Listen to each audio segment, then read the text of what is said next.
Neat పరీక్షల్లో జరిగిన అవకతవకలపై దర్యాప్తు చేయాలని కాంగ్రెస్ పార్టీ ప్రధాన కార్యదర్శి ప్రియాంక గాంధీ వాద్రా డిమాండ్ చేశారు. దేశవ్యాప్తంగా వైద్య విద్యా కోర్సుల్లో ప్రవేశానికి నిర్వహించిన నీట్ మెడికల్ ప్రవేశ పరీక్షను రద్దు చేయాలని కొంతమంది విద్యార్థులు గత కొద్ది రోజులుగా సోషల్ మీడియాలో నిరసన వ్యక్తం చేస్తున్నారు.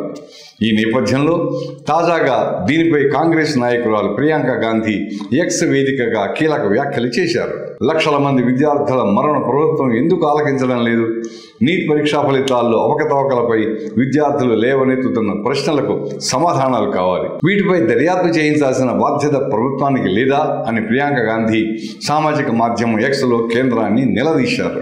మే నెలలో నిర్వహించిన నీట్ పరీక్షాపత్రం లీక్ అయిందని, నీట్ ఫలితాల్లోనూ కుంభకోణం జరిగిందని విద్యార్థులు ఆరోపిస్తున్నారు. ఒకే పరీక్షా కేంద్రంలోని 6 విద్యార్థులకు 720 మార్కులకు 720 మార్కులు రావడంపై తీవ్రమైన సందేహాలు వ్యక్తమవుతున్నాయి. కాబట్టి ఈ పరీక్ష నిర్వహణలో జరిగిన పలు రకాల అవకతవకలు వెలుగు చూడాల్సి ఉంది.